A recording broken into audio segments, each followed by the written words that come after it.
જન્મા કૌશળ દેશ વેશ બટુનો લઈ તીર્થમાં ફર્યા. રામાનંદ મળ્યા સધર્મ ચલવો યજ્ઞાદિ મોટા કર્યા. મોટા ધામ રચ્યા રહ્યા ગઢપુરે બે દેશ ગાદી કરી. અંતર્ધાન થયા લીલા હરિતણી સંક્ષેપમાં ઉચ્ચરી. મુખમ કરોતિ વાચાલમ પંગુમ લંઘયતે ગિરિમ યત્કૃપાતમહં વંદે પરમાનંદ માધવમ. બોલો સ્વામિનારાયણ ભગવાન.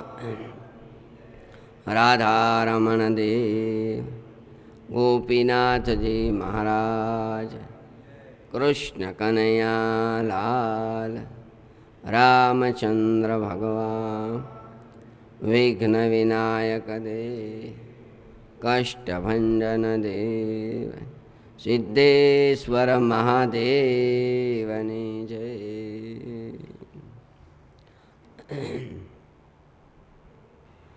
ભગવાન સ્વામિનારાયણ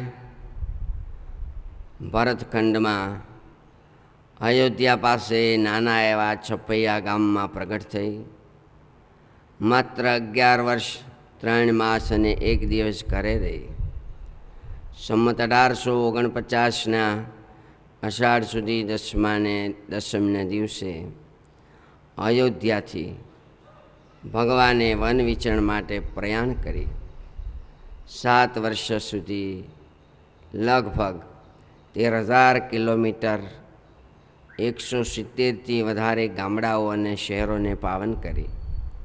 ત્યાંના મુમુક્ષુઓનું કલ્યાણ કરી ભગવાન લોજમાં પધાર્યા. માત્ર 28 વર્ષ કચ્છ, કાઠિયાવાડ અને ગુજરાતમાં વિચરણ કરી ગુજરાતને સરયુ નીરથી ધોઈ અને બ્રહ્મ ભીનો કર્યો.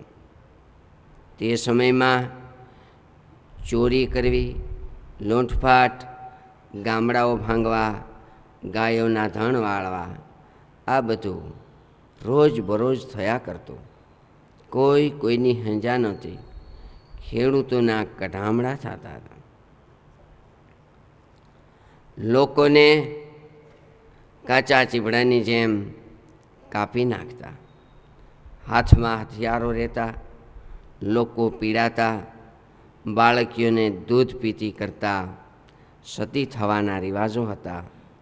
હિંસામાં યજ્ઞો થતા અને મંત્ર, તંત્ર, કામણ ટોમણ આદિકથી અંધશ્રદ્ધાથી લોકો પીડાતા. સહજાનંદ સ્વામી અને એના સાધુઓ ગામડે ગામડે વિચરણ કરી દારૂ, માંસ, ભાંગ, ગાંજા, તમાકુ આદિ વ્યસનોને છોડાવી લોકોના જીવન નિર્વ્યસની બનાવ્યા. જાણે નાની બચત યોજનાઓની શરૂઆત કરી. ક્રૂરને કોમળ કર્યા, ભારાડીને ભગત બનાવ્યા, લોભિયાઓને દાનેશ્વરી કર્યા, ઉડાવને કરકસરના પાઠ શીખવાડ્યા, થોરે કેળા ઉગાડ્યા અને ગધેડાની ગાયો કરી એમ કહેવાવા માંડ્યું. જેના હાથમાં કાયમ હથિયાર રહેતા એ હાથમાં માળાઓ રહેવા માંડી. લોકોના જીવન સદાચારી અને નિર્ભય બનાવ્યા. જે કામ શસ્ત્રોથી ન થાય એવું કામ ઘણી વખત શાસ્ત્રોથી થઈ જતું હોય. જે કામ કુહાડાથી ન થાય એવું કામ ઘણી વખત કલમોથી થાય. રાજગાદીથી જે કામ ન થઈ શકે એવું કામ ક્યારેક વ્યાસ ગાદીથી પણ થઈ શકતું હોય છે. ભગવાને કળયુગમાં સતયુગની સ્થાપના કરી, સતયુગના ધર્મો પ્રવર્તાયા. એટલે તો મુક્તાનંદ સ્વામી એવું લખ્યું કે વાલે કળી મધ્યે અતિ કરુણા કરી, ધાયરો દ્વિજ કુળ રે ગુણ નિધિ અવતાર. વાલે સતયુગ સમધર્મ સ્થાપ્યો, ટાળ્યા નિજ જનના મનથી મદમાર. એનો જે જને કીધો આશરો, એ તો તરી ગયા રે કુળ સહિત સંસાર. સંસ્કૃતિના સંવર્ધક સહજાનંદ સ્વામીએ સર્વધર્મનો સમન્વય કર્યો. પોતાને હાથે બંધાવેલા મંદિરોમાં નરનારાયણ દેવ, લક્ષ્મીનારાયણ દેવ આદિ દેવો પધરાયા. જૈન ધર્મ, બૌદ્ધ ધર્મ, શીખ ધર્મ, પારસી, યહૂદી, ક્રિશ્ચન, ઇસ્લામ વગેરે જે જગતના ધર્મો છે એમાંથી સારરૂપ ગ્રહણ કરી જીવન જીવતા સહજાનંદ સ્વામીએ લોકોને શીખવાડ્યા અને પ્રવૃત્તિ કરાવી. આ કળયુગના સમયમાં બધાથી પાળી શકાય એવા સહેલા માર્ગ અપનાવી ભક્તિમય અને સદાચારમય જીવન જીવતા કરી સાધના વિના સિદ્ધ દશાઓને પમાડી અને આત્યંતિક કલ્યાણ ભગવાન સ્વામિનારાયણે કર્યા. ભક્તોના ભૂખ અને દુઃખ માગ્યા. સર્વજૈવ હિતાવહ સંદેશામાં જનતા સુધી પહોંચાડ્યા. સદાવ્રતો, સમાધિઓ અને સામાજિક સેવાઓ અને સમયાઓને માધ્યમ બનાવ્યા. એને લોક સંપર્ક માટેના સાધનો કરી સમાજનો ઉદ્ધાર કર્યો. સ્ત્રીઓના શીલ અને ચારિત્ર્યની સહજાનંદ સ્વામીએ રક્ષા કરી. સ્ત્રી સમાજના સાચા ઉદ્ધારક કહેવાયા. બહેનો માટે અલગ મંદિરો કર્યા. આચાર્ય પત્ની ગાદીવાળા માતુશ્રી એ બહેનોને દીક્ષા આપે, મંત્ર આપે એવી વ્યવસ્થા કરાવી. સ્ત્રીઓને પણ જાણે સમાન હક્કો આપા ભગવાન સ્વામિનારાયણે. લગ્નમાં જે બીભત્સ ગાણા ગવાતા એ બંધ કરાવ્યા. હોળી આદિ તહેવારોને ભક્તિમય બનાવ્યા, મર્યાદાવાળા કર્યા, વાણીના વિવેક શીખવા અને સમાજમાં સામાજિક સુધારણાઓ કરીને નવ જાગૃતિ લાવ્યા ભગવાન. ધર્મ એ કેવળ મર્યા પછી જ સુખ આપનાર છે એમ નહીં, પણ જીવતા સ્વર્ગ સમાન સુખ આપનાર છે એવું સમજાવી સામાજિક રીતે, કૌટુંબિક રીતે સર્વ પ્રકારે સુખી થાય એને માટે શિક્ષાપત્રી જેવો ગ્રંથ લખી અને લોકોમાં પહોંચાડ્યો, જેથી કરીને સામાન્ય માણસ પણ સારું જીવન જીવી શકે. સમદ્રષ્ટિ રાખી સૌને અપનાવ્યા. મુસ્લિમ, પારસી, હરદેસરજી કોટવાળ, શેખજી, મિયાજી, કરીમ, મીર સાહેબ, જૂનાગઢના નવાબ સાહેબ આદિ હરજી ઠક્કર, લાધા ઠક્કર, ખોજા ભાઈઓને પણ સહજાનંદ સ્વામીએ પોતાની સેવામાં રાખ્યા. સમાજના છેલ્લા વર્ગ સુધી સ્વચ્છતા, સદાચાર અને આરોગ્યતા જળવાય એવા ઉપાયો કર્યા. વડોદરા ગાયકવાડ સરકાર મહારાજા સિયાજી રાવજીને ત્યાં પણ પધારતા, ધર્મપુરના રાણી કુશળકોરબાઈને ત્યાં અને ભાવનગરના વજયસિંહ બાપુ, ગોંડલના સંગ્રામસિંહજી દરબારને પણ ત્યાં પધારતા રજવાડાઓમાં રાજમહેલના સન્માનો મેળવતા, ભક્તોના થાળ, છપ્પન ભોગ પણ જમતા, મીંઢી આવળ, મરચા અને શીંગડીઓ વચનાગ પણ ખાતા. ધનાઢ્યોના રાજભોગ જમતા, એમ જેતલપુરના જીવન ભગતના મઠના રોટલા પણ પ્રેમથી જેમાં. ઝરિયાની જામા પહેરતા અને ભક્તોની રક્ષા કરવા ખુલ્લા પગે પણ દોડતા. શિલ્પકળા, સાહિત્ય કળા, સંગીત કળા, સ્થાપત્ય કળાના પોષક હતા સહજાનંદ સ્વામી. એમની પાસે જેમ વલ્લભાચાર્ય મહાપ્રભુજીની પાસે અષ્ટછાપ સખાઓ હતા, એમ નંદસંતો હતા. જે નંદસંતોએ 30,000થી પણ વધારે પ્રગટ ભગવાનના કીર્તનો બનાવ્યા. એમની હયાતીમાં જ 22 જેટલા સંસ્કૃત ગ્રંથો કર્યા, 90 જેટલા પ્રાકૃત ગ્રંથો રચાયા, ભારતીય સંસ્કૃતિનું જતન કર્યું. લુપ્ત થતા બ્રહ્મચર્યાશ્રમને ફરીને સ્થાપન કર્યું. અહિંસામય યજ્ઞો પ્રવર્તાયા. ક્ષમા ધર્મના ઉપદેશક, શૌચ અને સદાચારના સ્થાપક, ભાગવત ધર્મના પોષક અને શિક્ષક, વ્યાસ સિદ્ધાંતના બોધક હતા સહજાનંદ સ્વામી. શિક્ષાપત્રી આપી આચાર શુદ્ધ, વિચાર શુદ્ધ અને વ્યવહાર શુદ્ધ કીધા સમાજને અને આશ્રિતોને. વચનામૃતો સંભળાવી જ્ઞાન શુદ્ધ કર્યા, પ્રેમ ભક્તિ વરસાવી અંતર શુદ્ધ કર્યા. સમયાઓ સહજાનંદ સ્વામીના હતા સમાજ જીવનના ઘડતર માટે શિબિરો, અને એ સમયાઓ દ્વારા ઉત્સાહ પ્રેર્યો સમાજમાં. ગામડે ગામડે ફરી જનતાને જાગૃત કર્યા અને જાણે સંસારને સજીવન કર્યો. સરયુ નીરથી સહજાનંદ સ્વામીએ ગુજરાતને બ્રહ્મભીનો કરી ભક્તિમય વાતાવરણ પ્રસરાયું ટૂંક સમયમાં. ભગવાન સ્વામિનારાયણ ઘણી વખત બીમાર પડતા. ભક્તોની પ્રાર્થનાથી મહારાજ સાજા થઈ જતા. ધામમાં જવાની વિચારણા કરી મહારાજ કારિયાણી પધાર્યા છે. અક્ષરોરડીમાં ગોપાળાનંદ સ્વામીની સાથે બેઠા છે. સ્વામીને કીધું, સ્વામી, આપણે ધામમાંથી આવ્યા છીએ, ખબર છે ને, સિદ્ધાંતોને પ્રસરાવવા. હા મહારાજ. જુઓ સ્વામી, કળયુગના બળથી વૃદ્ધિ પામેલા અસુરના વેશમાં રહેલા રાજાઓ અને ધર્મગુરુઓ એના આસુરી વૃત્તિઓને નાશ કરી કામાદિક અધર્મ સર્ગના દોષો ટાળ્યા. કારણ શરીરમાં રહેલા અવ્યક્ત રાગ દૂર કર્યા. ધર્મ સર્ગના જ્ઞાન, વૈરાગ, ભક્તિ, દયા આદિકની પ્રવૃત્તિ કરી એકાંતિક ભાગવત ધર્મની સ્થાપના કરી. સ્વામી, ધર્માદેવ આદિને શાપથી મુક્તો કર્યા. સમાધિઓ કરાવી ઈષ્ટદેવોના દર્શનો કરાવ્યા. ઐશ્વર્યો આપ્યા. યોગ કળા વિના સિદ્ધ દશાને પમાડ્યા. મૃતઃપ્રાય બનેલા બ્રહ્મચર્યની સ્થાપના કરી.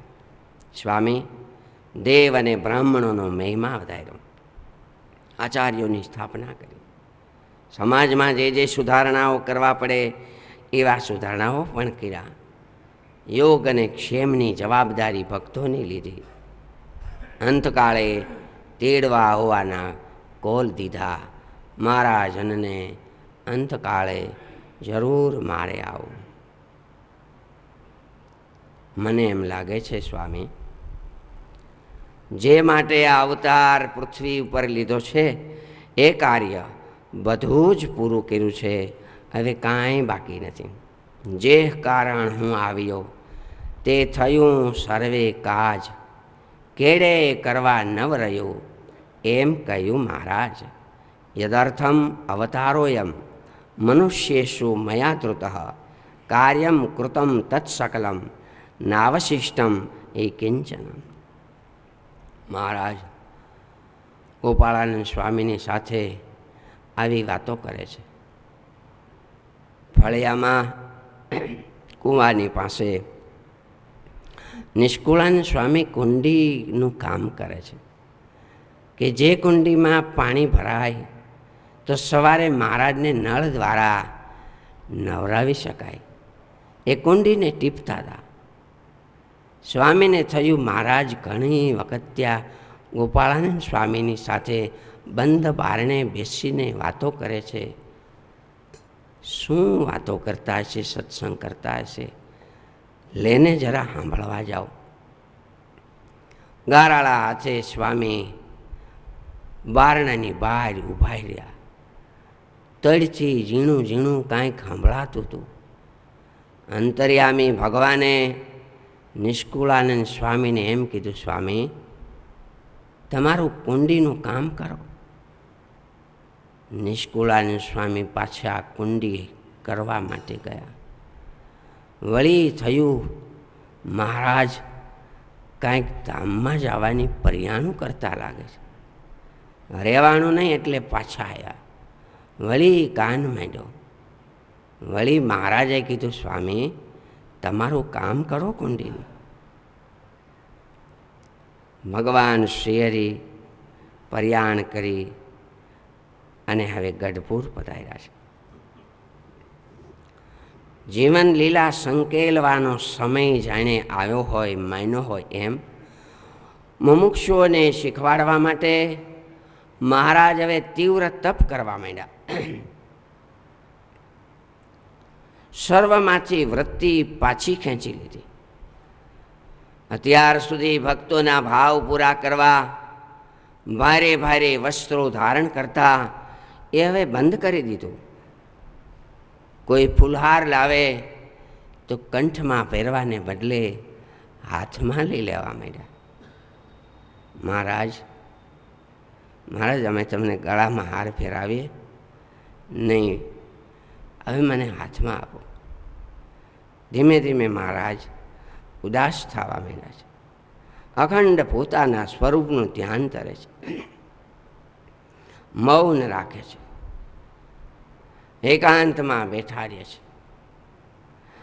આવું જોઈ બધાને એમ થવા માંડ્યું છે જરૂર મહારાજ હવે ધામમાં વયા જશે. મંદવાડ તો ઘણી વખત મહારાજે ગ્રહણ કર્યો છે, પણ ભક્તોની પ્રાર્થનાથી સાજા થયા છે. ભગતરાયમાં મંદવાડ સ્વીકાર્યો હતો, જાળિયામાં, ગઢડામાં, ગણેશ ધોળકામાં.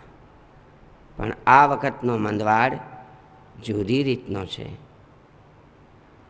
સત્સંગમાં ખબર પડી ગઈ છે કે મહારાજ માંદા રહે છે, ઘણા સમય થયા, તો દર્શન કરવા જઈએ. ભાઈઓ ભાઈઓ દર્શને આવે છે. સૌને મહારાજના દર્શન થાય છે. એક દી બે દી રોકાય છે. મહારાજ અક્ષરઓરડીમાં બિરાજે છે. કોઈ કોઈ ભક્તો અંદરથી દર્શન કરવા જાય છે, કોઈ બહારથી. બહાર ઓછું નીકળે છે. દેશાંતરોમાંથી ભક્તો ભાઈઓ ભાઈઓ આવે છે. બહાર ઓછા નીકળે એટલે દૂરથી આવેલા બહેનોને દર્શન થાય નહીં, એ સ્વાભાવિક છે.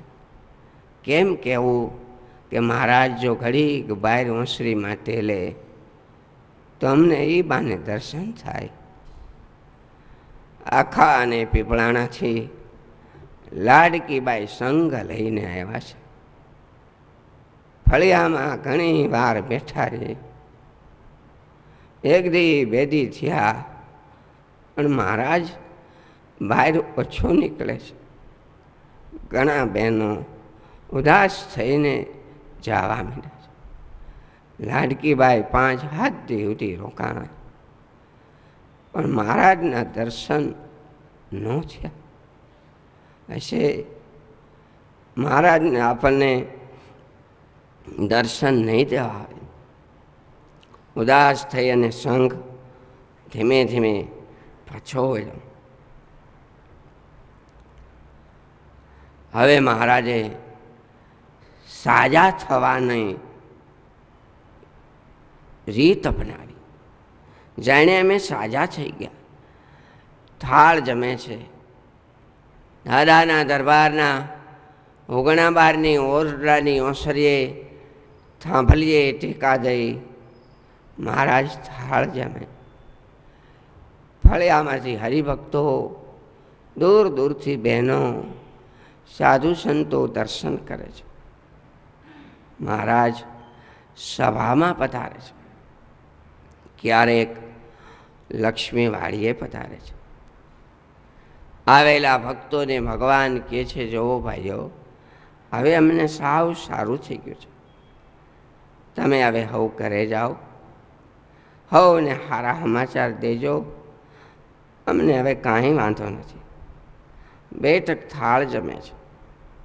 ઘોડીએ ચડી ક્યારેક લક્ષ્મીવાડી અને રાધા વાવ પણ પધારે છે. ખુશાલીમાં દાદા ખાચરની પાસે મહારાજે હાકર વેચાવી છે. બધાને મહારાજે હાકર દીધી છે. હવે જાણ્યું મહારાજે હાકર દીધી છે ને, આપણે પ્રસાદીની રાખી મૂકું છે, આપણે ઘરે લઈ જઈશું. હાચવશું. મહારાજ બીમાર છે, હવે તો પાછું છેટેથી અવાય ન અવાય, પ્રસાદી હાથની મળે ન મળે. શાસ્ત્રીજી મહારાજ ઋષિકેશની પહેલી શિબિરમાં પધાર્યા. શિબિર થઈ ગયા પછી એક દી સ્વામીએ સભામાં કીધું, વાલા સંતો, બધા હરિભક્તો, આપણે આ ભગવાન નરનારાયણ દેવના હિમાલયના પેટાળમાં બેઠા છીએ. તનવાગ્નિક ઋષિઓ જેમ તપ કરે એમ તમે બધા હરિભક્તોએ અને સાધુઓએ અહીંયા તપ કર્યા, ભજન કર્યું. મારે તમારા બધાનું પૂજન કરવું છે. એક એક સાધુઓ સ્વામી પાસે આવતા ગયા. બધાને સ્વામીએ ચંદન લલાટમાં ચર્ચા ચરસતા જાય અને ચંદનવાળી આંગળીઓથી હાકરની મુઠ્ઠીઓ હવને દેતા જાય. શું ખબર પડે કે આ છેલ્લી સાકર પ્રસાદીની હશે. મુગટ સ્વામીએ પુરાણી ભક્તિપ્રકાશ સ્વામી અને સંતોને કીધું, સંતો, હવે આપણા ભાગ ફૂટી ગયા માનજો.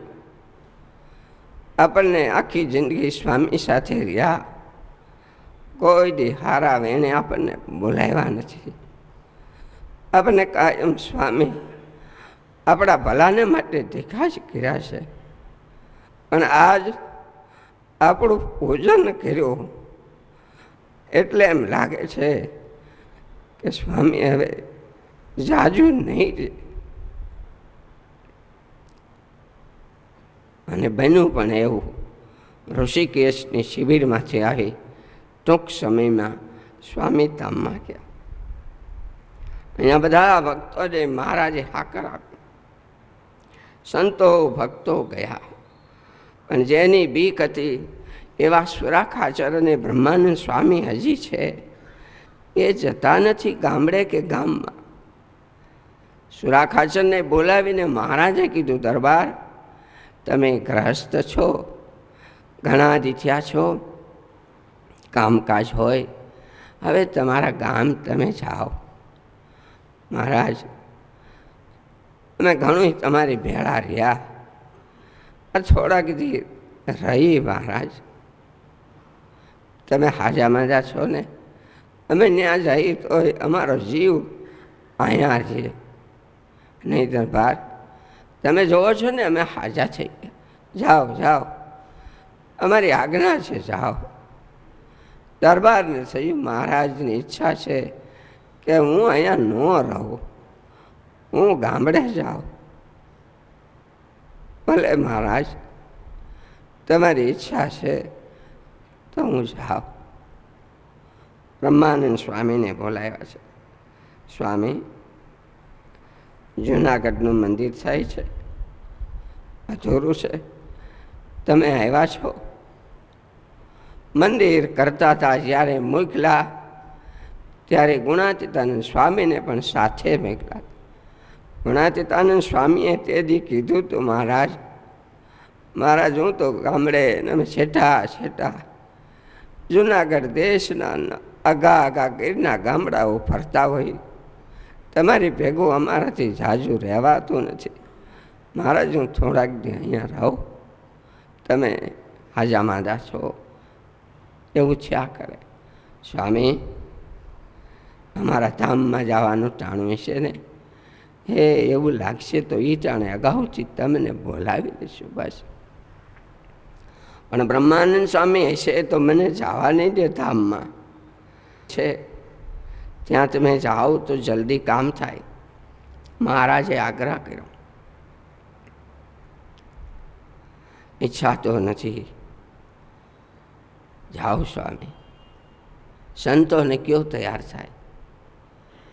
મનમાં થયું જે ભગવાનને રાજી કરવા મેં ભેખ લીધો, જે ભગવાનને રાજી કરવા મેં અર્ધામણ હોના શરીર ઉપરથી ઉતારી નાખ્યા, જેને રાજી કરવા રજવાડાના માન સન્માન જાતા કર્યા, જેને રાજી કરવા અમે ઉખાડે પગે ગામડે ગામડે ફર્યા, કાચા લોટના ગોળા ખાધા, બાવા સાધુઓના માર ખાધા, એને વચને અમે કોથળા ફેર્યા, ઘોંઘટા તાણ્યા, જેમ કીધું એમ કર્યું. આ છેલ્લું વેણ નહીં ફાળો તો મને કાયમ મનમાં એવું થાય, અરે આખી જિંદગીમાં આજ્ઞા ફાળી ધામમાં જવા માટે મહારાજે મને કીધું અને હું પરાયણે અહીંયા રોકાણો, જાઓ બીજું શું. સંતોને કીધું, સંતો મહારાજ મને જૂનાગઢ જવાનું કહે છે, ઈચ્છા તો નથી પણ મારે જવું પડશે. તમને પણ સાથે આવવાનું તો કીધું છે, પણ તમારે આવું ન આવવું એ તમારી ઈચ્છા હો. તો સ્વામી અમે અહીંયા રોકાઈ, હા તો રોકાવ. હું મહારાજ પાસે જઈને કહું છું, મહારાજ મારી ભેગા કોઈ સાધુ આવવાની ના પાડે છે, એ કહે છે કે અમારે અહીંયા રોકાવું છે, તો હું કરું મહારાજ? એમ હું કહી આવું, અને એમ કરતાંય મને જો રહેવા દે ને તો હું રોકાવ. સ્વામી મહારાજ પાસે આવ્યા છે. મહારાજ તમે મને જૂનાગઢ જવાનું કહો છો, પણ બધા સાધુ મને કહે છે કે અમારે તો અહીંયા રોકાવું. તો મહારાજ હું એકલો શું કરું? કાંઈ વાંધો નહીં સ્વામી, કોઈક એકાદાને લઈને જાઓ, અમે કહીએ છીએ જાઓ. સ્વામીએ જોડી અને પત્તર તૈયાર કર્યા, માથે રૂમાલ મૂક્યા, બેગ સાધુ તૈયાર થયા, મહારાજને છેલ્લા દંડવત કર્યા, પગમાં માથું મૂકી દીધું. મહારાજે બે હાથ સ્વામીને પાસે થાબ્યા, બધાએ સાધુઓને મહારાજે હાથ મૂક્યા, પગે લાગી હાલતવા મળ્યા, પાછા પાછા પગે સભામાં ચાલે છે. જાણે મહારાજ હજી એમ કે હાનથી નહીં કે તો રોકાઈ જાઓ, હમણાં કાંઈ નહીં પછી રહેજો. પણ મહારાજ બોલ્યા નહીં. દાદાના દરબારની ધૂળ માથે ચડાવી સ્વામી હાલતા હતા. ગામને પાદર જ્યાં આવ્યા ત્યાં કોઈને છીંક આવી, ગધેડાઓ કાળોતરો આડો ઉતરો. મનમાં જાણ્યું જાવું તો નથી, પણ શું કરું.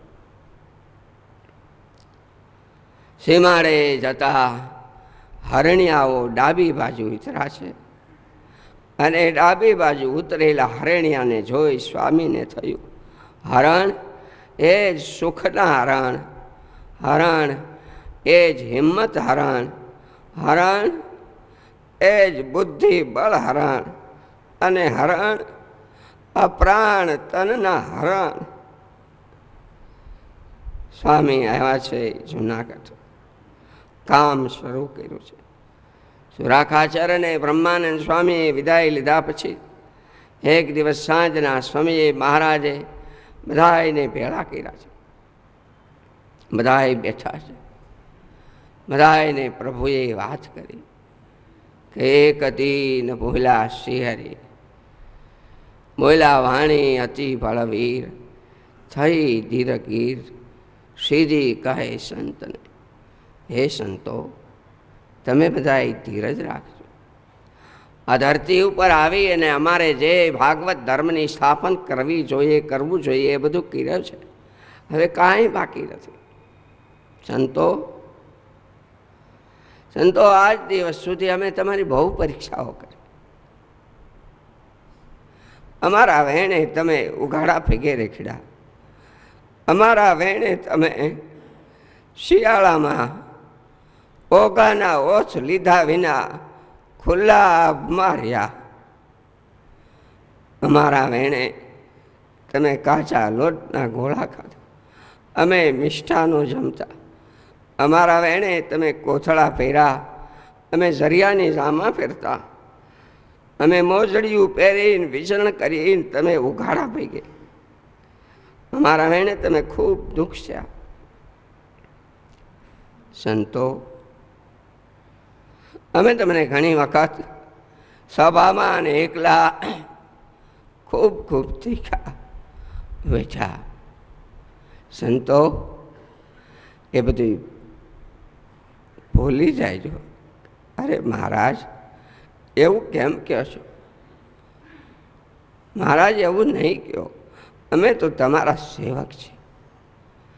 અવતારો, આચાર્યો, મહાપુરુષો, ગુરુઓ આ ધરતી ઉપર આવે. વિદાય થતી વખતે શિષ્યોને આવી જ ક્યારેક વાત કરતા હોય. શાસ્ત્રી મહારાજ પણ છેલ્લા ઉદાસ થતા ધામમાં જવા ટાણે ત્યારે બધા એને એમ કહેતા, સંતો એ ધ્યાન રાખજો, મારો આકરો સ્વભાવ, હું તમને ઘણી વાર ધકતો. ધામમાં જવાને આગલે દિવસે લક્ષ્મણ સ્વામી સંતોષ સ્વામીને આશ્રય ગયા. લક્ષ્મણ સ્વામીને સ્વામી કે બેહો બેહો. ના સ્વામી, અલી બેસશું તો વાતો કરશે, બેહો. જોવો સંતો, તમે બધાએ ખૂબ મારી સેવા કરી, મને વહેંચવો. હું ક્યારેક તમને ધકતો વળતો. સ્વામી, તમે ન કહો તમને કોણ કહે? હવે છે ને મને કિનારો દેખાઈ ગયો છે. બસ ભગવાને મારું વાણ ખાળે ઉતારી. તમે બધાએ ખૂબ સેવા કરીને કરજો. મહારાજે પણ બધા ભક્તોને જ્યારે આવી રીતે કહેવા માંડ્યા ત્યારે બધાએ કીધું, મહારાજે એવું નહીં કહ્યું. જુઓ સંતો, તમે અમને રાજી થઈને રજા આપો. અમારે હવે છે ને ધામમાં જવું છે. કોઈ અવતારો કાયમ રહ્યા નથી, કોઈ મહાપુરુષો ધરતી ઉપર કાયમ ટેકા નથી, પણ અમારી પાછળ કોઈ અનજળ છોડતા નહીં, દેહ ત્યાગ કરતા નહીં. ગોપાળાનંદ સ્વામીની આજ્ઞામાં હવ રહેજો. સાધુ વર્ણી પાળા સુણી લેજો રે, ગોપાળ સ્વામીની આજ્ઞામાં રહેજો રે. અમ કેડે મરશોમાં તમે રે, અને મુક્ષોમાં કહું છું અમે રે. વજ્રપાત જેવું વચન સાંભળી બધા આકુળ વ્યાકુળ થઈ ગયા. મૂર્છાઓ આવી ગઈ. આંખ કાનમાંથી લોહીના ટીપાઓ નીકળવા માંડ્યા. સચ્ચિદાનંદ સ્વામીને તો રૂવાડે રુધિરના બિંદુઓ નીકળવા માંડ્યા. કોઈ કાંઈ બોલી શકતા નથી અને ટગમગ જુએ રૂવે વળી બોલી ન શકે વદને. હલબેલાની ઉદાસી જોઈ રહી નહીં ધીરજ મને. ભગવાન યોગેશ્વરે યોગ કળાનું બળ બધાને પ્રેર્યું છે, બધાને ધીરજ આવી છે.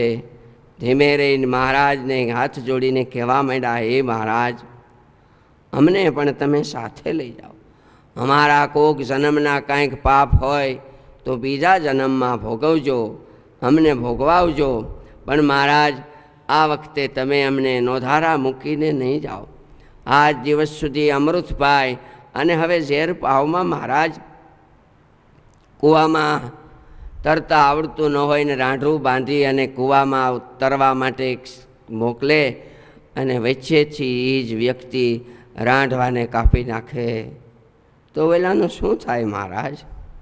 હાથી વિનાનો ઊંટ વિનાનો હાથી કેમ જીવે? પાંખ વિનાનું પંખી કઈ રીતે રહી શકે મહારાજ? ચક્રવર્તી મહારાજને 60 વર્ષે દીકરો થાય, કુદરત ન કરે પણ કદાચ ગુજરી જાય તો એ કેવા ઉદાસી થાય. મહારાજે ધીરજ આપી છે, સૌના કાળજા કઠણ કર્યા છે. પણ મુક્તાનંદ સ્વામી આદિક સાધુએ કીધું, મહારાજ અમારા ગુના માફ કરજો, અંતકાળે વહેલા તેડવા આવજો. મુક્તાનંદ સ્વામીએ કીધું, એ મહારાજ હું તો માંદો છું, તમે જાણો છો, બીજું કાંઈ ખાતો પીતો નથી. મહારાજ રામચંદ્રી ભગવાન જ્યારે ધામમાં પધાર્યા ને ત્યારે બધાને આયરે લઈ ગયા હતા, એમ તમે અમને આયરે લઈ જાઓ સ્વામી, એવું કેમ બન? નહીં મહારાજ, તમે ધારો તો થઈ શકે. નહીં સ્વામી, તો મહારાજ તમે મને આયરે લઈ જાઓ. સ્વામી અતિ દિલગીર છે, રડવા માંડ્યા. જેને વિશે કાયમ ગુરુ ભાવ છે એવા મુક્તાનંદ સ્વામીને મહારાજે કીધું, સ્વામી હું ધામમાં જાઉં ને પછી 1.5 મહિના પછી તમને લઈ જાય. બસ રઘુવીરજી મહારાજ આદિક આચાર્યએ પ્રાર્થના કરી, અમને પણ લઈ જાઓ મહારાજ, તમને પણ સમય આવતા ધીમે ધીમે લઈ જઈશું. વડતાલમાં હરિકૃષ્ણ મહારાજ, ગોપીનાથજી મહારાજ આદિક દેવ પધરાવ્યા છે, એમના દ્વારા બધા ભક્તોના મનોરથો પૂરા કરશું. તમને અમે સુખ આપશું, ઉદાસ ન થાઓ. પૃથ્વી ઉપર ઉલ્કાપાતો થવા માંડ્યા છે, પ્રચંડ પવનો વાય છે, આકાશમાંથી જાણે પથરાઓ વરસે છે, રુધિર જાણે આકાશમાંથી પડે છે, સૂર્યની કાંતિ નિસ્તેજ થઈ છે, ગાયો વાછરડા પાસે ઊભી રહેતી નથી, વાછરડાઓ ગાયોને ધાવતા નથી, ગાયોના આહુડાઓ જાણે હાલ્યા જાય છે, અમંગળ ચારેય બાજુ દેખાય છે. 1886 અને જેઠ સુધીનો 10મનો દિવસ છે, મંગળવારનો સમય છે. સૂરજ ઊગું થઈ રહ્યો છે. સવારના સમયે ભગવાને સ્નાન કર્યું, બ્રાહ્મણોને દાન દીધા, સફેદ ધોતી પહેરી છે, ઉપરની ઓઢી છે, તિલક ચાંદલો ભગવાનને કર્યા છે, છાણથી પૃથ્વી લેપાણી છે, દર્ભની પથારી કરી છે, ભગવાન સિદ્ધાસને બેઠા છે. સર્વે ભક્તોની સામું છેલ્લી કરુણાની દ્રષ્ટિ કરી છે. જે કરુણાની દ્રષ્ટિએ પાપી પાવન થયા, યોગની સાધના વગર સિદ્ધ દશાને પામ્યા, અનેકને હૈયામાં શાંતિ મળી, પાપીઓના પાપ ધોવાયા, જોબન જેવા લૂંટારા ભગવદી ભક્તો બન્યા, અને કેટલી સ્ત્રીઓ પરમ સાધ્વી બની. અનેકના અંતઃકરણોમાંથી કામાદિકના વેગો ઠેળ્યા. એવી કરુણાની દ્રષ્ટિ ભગવાન સૌની સામે છેલ્લી કરી છે. છેલ્લી મીઠી નજરે સૌનું સામું જોયું છે. બધાને એમ થાય છે જાણે મહારાજે અમારા સામું જોયું, અને નજર નીચી દ્રષ્ટિ કરી છે. આકાશમાં અક્ષરના મુક્તો આવ્યા છે, ભગવાનનું સ્વાગત કરે છે. પધારો મહારાજ કહી પૂજન કર્યું છે. કોઈની ધીરજ એટાણે રહી નથી, બધા જ ધ્રુસકે રડવા માંડ્યા છે. નિષ્કુળાનંદ સ્વામી ધ્રુજતે હાથે વિમાન બનાવ્યું છે. મને આચાર્યશ્રીઓએ બ્રહ્મચારીએ વગેરે સ્નાન કરાવ્યા છે, સફેદ વસ્ત્રો પહેરાવ્યા છે, જનોએ એને કંઠી ધારણ કરાવ્યા છે. લક્ષ્મી વાડીએ મહારાજને લાવ્યા છે. ચિત્તા ચંદનની ખડકાણી છે, ઘીથી શરીર ચર્ચાયું છે. બધા જ છેલ્લા છેલ્લા દંડવત કરે છે.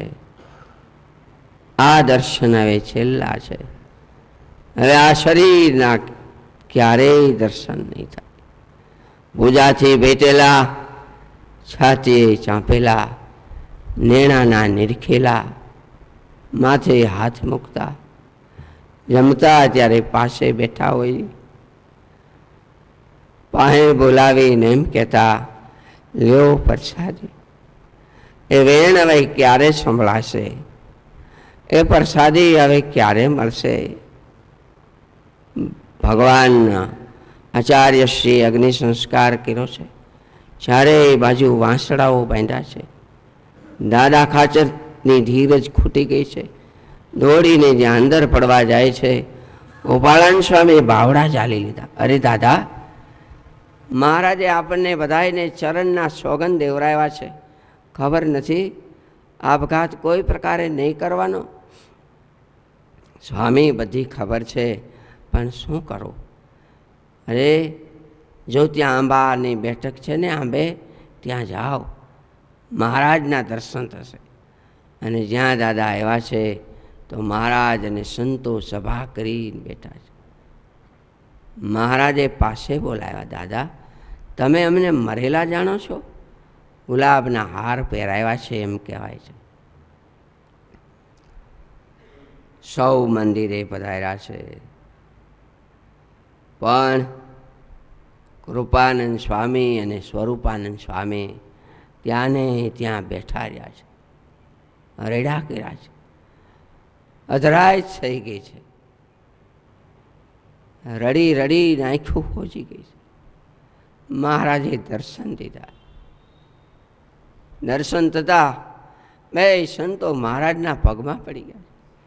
મહારાજે બે સાધુઓને બાવડા ચાલી ઊભા કર્યા, બથમાં લઈને મેળ્યા છે. અરે સંતો, તમે અત્યાર સુધી અહીંયા બેઠા છો, તમે ગયા નથી? અમે ક્યાં જઈએ મહારાજ? હવે અમે ક્યાં જઈએ? નહીં સંતો, તમે જાઓ, હું તમારી ભેળો છું સદાય, વિચરું સદા સત્સંગમાં, હું સદાય સત્સંગમાં વિચરણ કરીશ, મૂર્તિઓ દ્વારા તમને સુખ આપીશ, તમને લાડ લડાવીશ, બધાયના મનોરથા પૂરા કરીશ, અમે પ્રગટપણે કાયમ વિચરતા રહીશું. એ સંતો આવ્યા છે મંદિરે. મેઘ દીક પછી એમ કહેવાય છે, ગુણાતીતાનંદ સ્વામી લક્ષ્મીવાડીએ ધોરિયાને કાંઠે નીકળ્યા છે. લીલી ધ્રોને જોઈને મનમાં થયું, અરે આ ધ્રોનું જીવન પાણી છે તો કલકલિયા કરે છે, આપણું જીવન તો ગયું. મૂર્છા આવી ગઈને મહારાજે બેઠા કર્યા.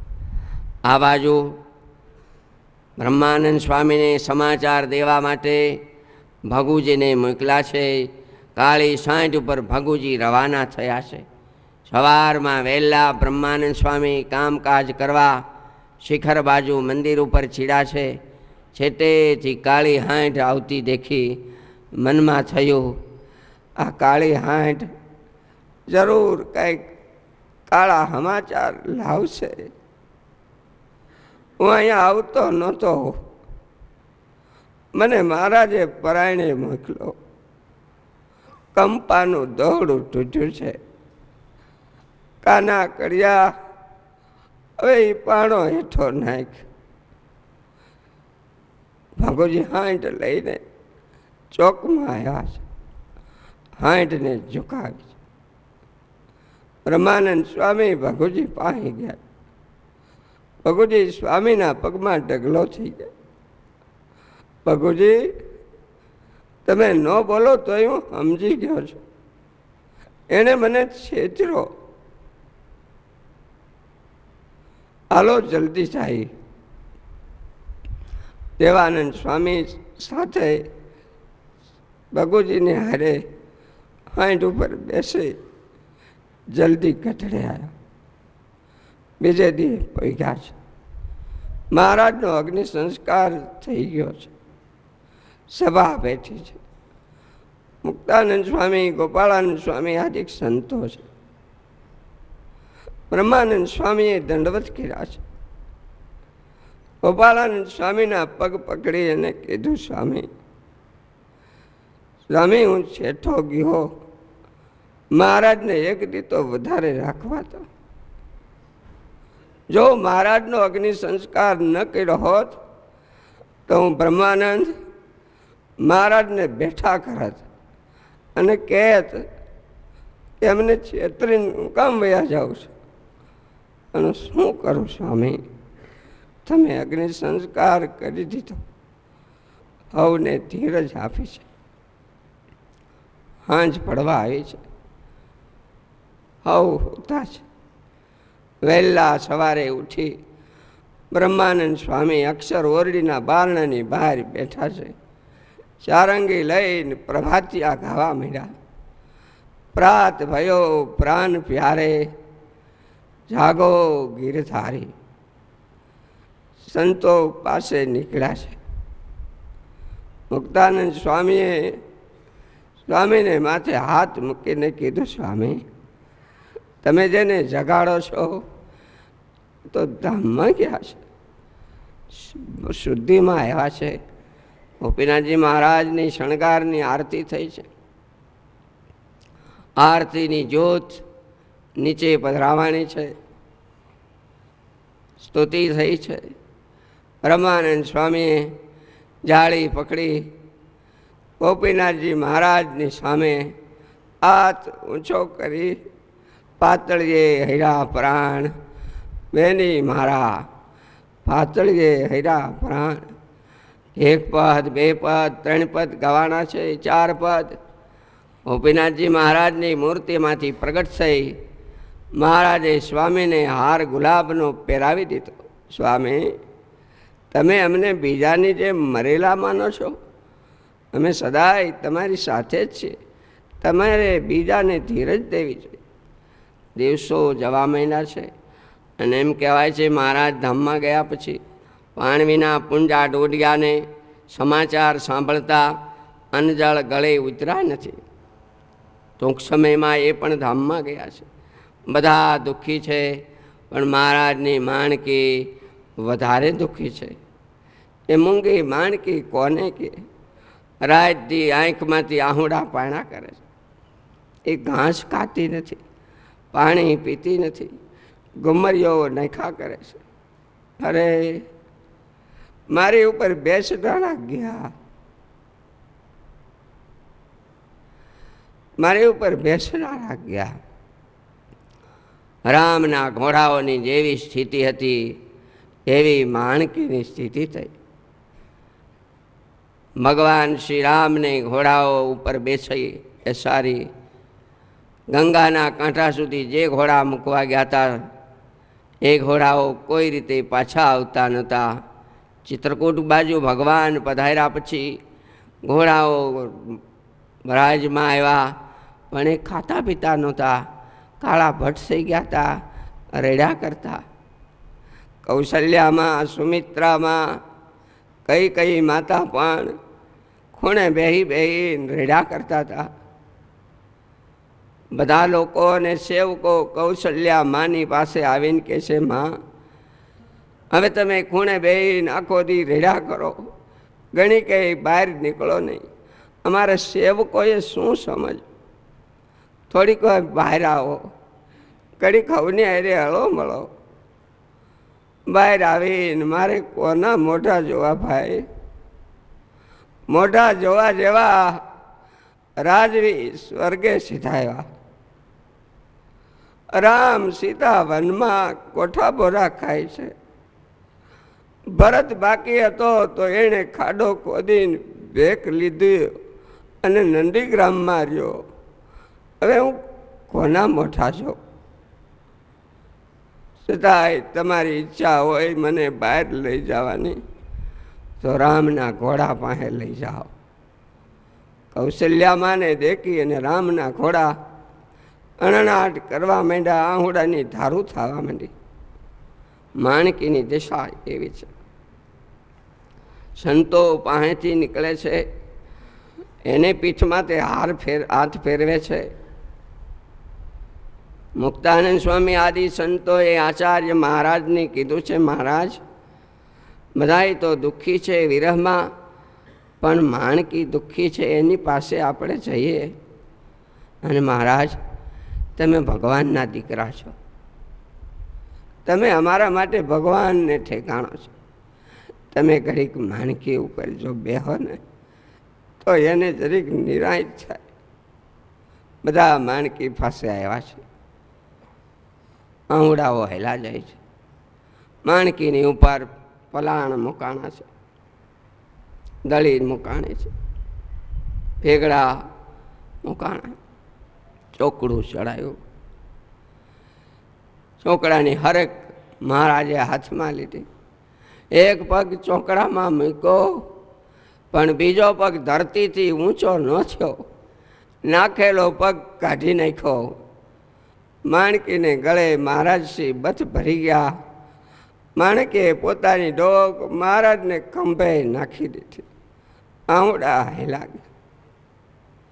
સ્વામી, જેની ઉપર ભગવાન બેહતા એની ઉપર મારાથી કેમ બેહાય? ટૂંક સમયમાં માણકી પણ 11મા દિવસે ધામમાં ગઈ છે. મુક્તાનંદ સ્વામીને વેણ મહારાજે આપ્યું હતું, અમે તમને 1.5 મહિને ધામમાં લઈ જાઓ. આજ અષાઢવદી એકાદશીનો દિવસ આવ્યો. આપેલા વેણ કોલ પૂરા થયા. પૂજાપાઠ કરી ગોપીનાથજી મહારાજની પાસે દર્શન કરી મુક્તાનંદ સ્વામીએ પ્રાર્થનાના કીર્તન કર્યા. પ્રાર્થના બોલી કે અંતકાળે આવીને સંભાળી લેજો સાંભળા. 4 પદ બોલાણા છે. ધર્માખ્યાન કરતા હતા. મહારાજની આજ્ઞા હતી, તમે જીવો ત્યાં સુધી ગ્રંથો બનાવવાની સેવા કરો. પણ આજ હાથ ધ્રુજવા માંડ્યો, કલમ હેઠી પડી ગઈ. નિત્યાનંદ સ્વામીએ કીધું, સ્વામી હવે તમે રહેવા દો, તમારો હાથ ધ્રુજે છે. સ્વામી, એ ગ્રંથ હું પૂરો કરીશ. હું મુક્તાનંદ સ્વામી ધામમાં પધાર્યા. કાર્તિક સુધી એકાદશીનો સમયો વડતાલમાં ભરાણો છે. ધામમાં ગયા પછી આ પહેલો સમયો છે. હજારો હરિભક્તો આવ્યા છે. બંને દેશના આચાર્યશ્રી પણ પધાર્યા છે. મોટી સભા છે. એ સભામાં આચાર્યશ્રી, સંતો, હરિભક્તો બધાય છે. પણ એક મહારાજના દર્શન ગાદી ઉપર થતા નથી. બધા જાણે વિરહમાં બેઠા છે. બધાએ પ્રેમાનંદ સ્વામીને કીધું છે, સ્વામી તમે મહારાજમાં બહુ કીર્તનો ગાયા છે.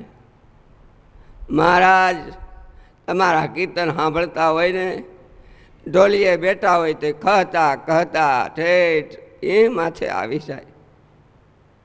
સ્વામી, મહારાજના કંઈક કીર્તન બોલો ને અમને થોડીક શાંતિ થાય, વિરહ ઓછો થાય. એ ટાણે પ્રેમાનંદ સ્વામીએ સરોદો હાથમાં લઈ મહારાજની મૂર્તિ સંભાળી અને કીર્તનો ગાયા છે. સજની શ્રીજી મુજને સાંભળ્યા. 1 પદ, 2 પદ, 3 પદ ગવાય છે.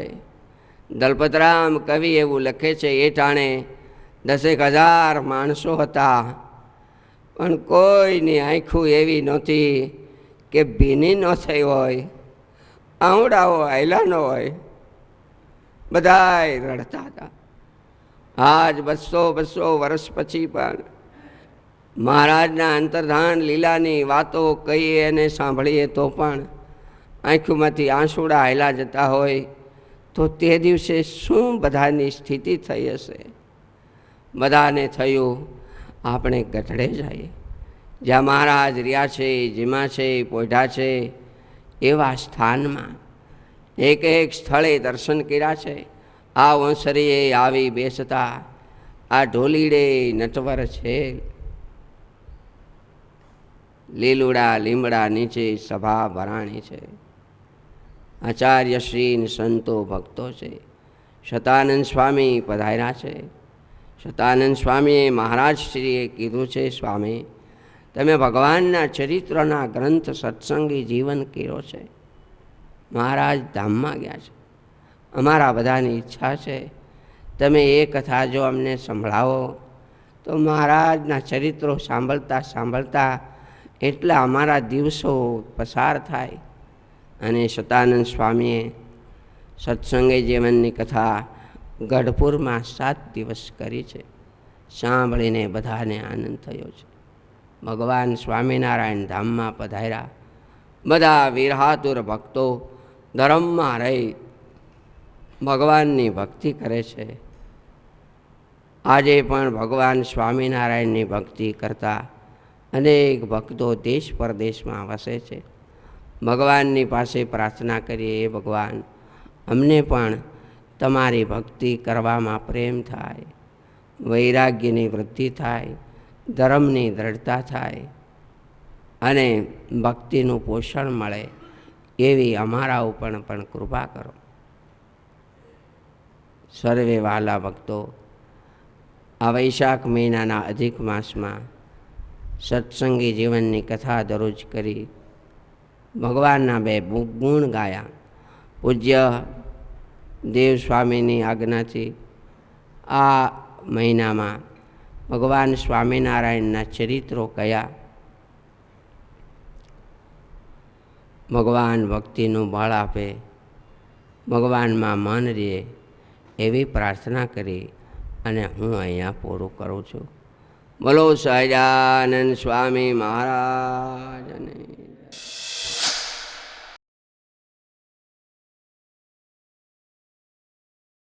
ધનુર્માસમાં પુરાણી જ્ઞાન સ્વરૂપદાસજીએ ભાગવતની કથા કરી અને કૃત્ય કર્યા, ધન્ય ધન્ય બનાવ્યા. અને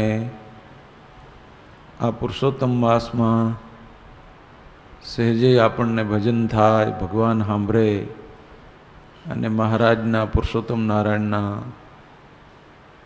સર્વોપરી ચરિત્રો એથી ભરપૂર એવો સત્સંગી જીવનનો ગ્રંથ, એની કથા આપણને સંભળાવીને અણચિંતવ્યો લાભ આપણને આપ્યો છે. પુરાણી જ્ઞાન સ્વરૂપદાસજીની કથા સાંભળવી એક જીવનનો લહાવો છે.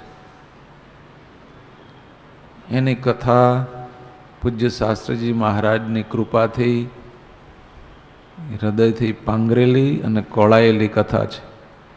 એટલે આપણને ફરીને સાંભળવાનું મન થાય છે. કથા તો ઘણાની આપણે સાંભળતા હોઈએ છીએ, ઘણા કથાઓ કરતા હોય છે, પણ આમાં નવે રસ નિષ્પન્ન થાય છે અને હૃદયથી આપણને અનેરો આનંદ પ્રાપ્ત થાય છે. તમે બધા એ શ્રદ્ધાથી, મહિમાથી સાંજે સવારે કથાનું શ્રવણ કરો છો, સાંભળો છો. જેમ ઉંમરમાં આપણે કેમ વધીએ એ આપણે કંઈ ખબર નથી કે ભાઈ ગયા વર્ષે આપણે આટલા ઊંચા હતા ને આટલા વધી ગયા, એવી આપણને ખ્યાલ ન આવે. એમ સત્સંગમાં આંતરિક આપણું પરિવર્તન આ સત્સંગથી થતું હોય એ આપણી કલ્પના બહાર થતું હોય છે. અને જ્યારે આપણે તપાસ કરી કે સત્સંગમાં આવ્યા પહેલાં પ્રથમના વર્ષમાં મારું મન કેવું હતું, પછી કેવું, ત્યારે આપણને ખબર પડે કે કેટલાક દોષો વિદાય લેતા હોય, નવા સદ્ગુણો પાંગરતા હોય. આ બધા જે આંતરિક પરિવર્તનો એ સત્સંગથી થતા હોય છે. અને જેમ શરીરને ટટ્ટાર રાખવા માટે પગની જરૂર છે, મકાનને ટટ્ટાર રાખવા માટે, બહુમાળી મકાનને ટટ્ટાર રાખવા માટે થાંભલાની જરૂર છે, ઘરેણાને સલામત રાખવા માટે તેજોરીની જરૂર છે. એમ નાના પ્રકારના કેટલાય સારા સદ્ગુણોને સલામત રાખવા માટે સત્સંગની જરૂર છે. તાવમાંથી આપણે હાજા થયા, દવા લાગુ પડ્યાનું એંધાણ છે. આપણું આચરણ સુધરી ગયું એ સત્સંગ લાગુ પડ્યાનું એંધાણ છે. ત્યારે આવી ભગવાનના ચરિત્રોથી ભરપૂર કથા શ્રવણનો આપણને લાભ મળ્યો ને તમે બધાએ શ્રદ્ધાથી સાંભળી.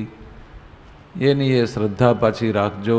સવારમાં અહીંયા આપણી કથા કાયમ ચાલુ જ હોય છે અને આની કેસેટો પણ ઉતરશે અને એ પણ ઘરમાં વસાવા જેવી છે અને વસાવશો તો આ ગુરુ પૂર્ણિમાએ આ કથાઓ તૈયાર કેસેટો તૈયાર થઈ જશે. એટલે જેથી કરીને તમારા ઘરમાં પણ મંગળ વાતાવરણ રહેશે અને બીજા કચરાઓ ઓછા થશે અને આ કેસેટોથી આપણું ઘર છે ને એ મંદિર બનશે. જગતમાં સાંભળવાનું ઘણું છે પણ ભગવત ચરિત્રો સાંભળવા એક જીવનનો જિંદગીનો લહાવો છે. ભગવાન સ્વામિનારાયણ પુરુષોત્તમ નારાયણના ચરિત્રો અને સર્વોપરી ભગવાનના ચરિત્રો સાંભળવા એથી કોઈ ઉત્તમ પ્રાપ્તિ નથી. અને આ મન, માણસનું મન અને રાંધેલું અન્ન ક્યારે બગડી જાય એ કહી શકાય નહીં. એ કહી શકાય જ નહીં, ક્યારે બગડી જાય એ કહી શકાય નહીં. એટલે ભગવાનના ચરિત્રોનો પૂટ અને સતત જાળવવો, કન્ટિન્યુટી જાળવવી, સાતત્ય જાળવવું, સમજાને એ જ આ મનુષ્ય જન્મની ફલશ્રુતિ છે અને બહુ જરૂરી છે. તમારે લોકમાં સારું દેખાવું હોય તો સંપત્તિની જરૂર છે. તો તમારો વટ રહી જાય, તમારું સારું દેખાય, ક્યાંય તમારું મોરું ન દેખાય, એવું તમારી અભિલાષાઓ પૂરી થાય. પણ સારા થવા માટે તો સંયમ, નિયમ અને ધર્મની જરૂર છે. તો એ વસ્તુની પુષ્ટિ આ સત્સંગથી જ થવાની છે. સત્સંગ વિના કોઈ દિવસ જીવનમાં સંયમ, નિયમ, ધર્મ પ્રત્યેનો અનુરાગ એ ક્યારેય સુદૃઢ થતો નથી. એટલે આપણે આ સત્સંગ આપણને તો સહેજે સહેજે અહીંયા લાભ મળે છે, એ લાભ લેતો રહેવો જેથી કરીને આપણું જીવન ધન્ય બને. અને કરોડો રૂપિયાનો બંગલો હોય પણ એમાં હાવરણી ન હોય તો એ સ્વચ્છ ન રહે, જોવા જેવો ન રહે, વાપરવા જેવો ન રહે. એમાં સત્સંગ છે અંદરના આંતરિક દોષોના જાળાઓ બધા સાફસૂફ કરી અને હૃદયને ક્લીન કરે છે, ચોખ્ખું કરે છે. અને ચોખ્ખું હૃદય થયા પછી ભગવાનને આવતા કોઈ વાર નથી. ભગવાન તો એની જ રાહ જુએ છે. આ વિમાન છે ને એ માર્કેટમાં ન ઉતરે, એ રનવેમાં જ ઉતરે, એ રનવેમાં જ ઉતરે. એમ રનવે જેવું આપણું હૃદય થાય તો અહીં ભગવાન ઓટોમેટિક આવે, પછી વાર લાગે નહીં. અને વિમાન અને અભિમાન એ અધર જ ઉડતા હોય છે, એ ક્યારે નીચે ન ઉડે. અને એને ઉતરવા માટે અનુકૂળ રનવે જોઈએ. એમ વિમાન સ્ટેશને જ વિમાન ઉતરે, એમ અભિમાન પણ એને ઉતારવા માટે સત્સંગરૂપી રનવે જોઈએ. અને એ રનવે હોય તો ઉતરતા વાર ન લાગે. કંસને એ સત્સંગ નહોતો, રાવણને નહોતો, શિશુપાલને નહોતો, શકુનીને નહોતો. એને કારણે કોઈ દી ઉતરા જ નહીં, નીચે ઉતરા જ નહીં. પછી કેટલાએ ભગવાનને પછી મારીને તારી દીધા અને કેટલાકને વાતથી ને કેટલાકને લાતથી. પણ એવા મોટાની હવા સ્વયં ભગવાનને કાઢવી પડી, ત્યાં નીચે ઉતરા. બાકી કોઈ નીચે ઉતરે નહીં. એક સત્સંગ જ સાધન એવું છે કે જેને કરી અને આપણું જીવન ધન્ય અને કૃતાર્થ બની જાય. તમે બધાએ ખૂબ ભગવાનની ભક્તિથી, મહિમાથી, શ્રદ્ધાથી, મહારાજે વચનામૃતમાં કીધું છે કે શ્રદ્ધાવાન હોય અને સાચા સંતનો સમાગમ કરે તો એના હૃદયને વિશે ધર્મ, જ્ઞાન, વૈરાગ્ય, ભગવાનની ભક્તિ, વિવેક આદિ કલ્યાણકારી ગુણ ઉદય થઈ આવે છે. આ બંનેનો આમ ઓલો જોઈએ, શ્રદ્ધા અને શ્રવણ. ત્યારે આપણને ભગવાન એવી દિન દિન પ્રત્યે શ્રદ્ધા, ઉચ્ચ શ્રદ્ધા આપે અને આપણા હૃદયમાં ભગવાનની ભક્તિ પાંગરતી રહે. અને મહારાજ આપણને દિન પ્રતિદિન બધી રીતે ધર્મ, અર્થ, કામ અને મોક્ષ ચારેય પુરુષાર્થની સિદ્ધિ કરાવે અને ભગવાન સર્વનું સર્વ રીતે મંગલ વિસ્તારે એટલું કહીને વિરમો છો. સ્વામિનારાયણ ભગવાન.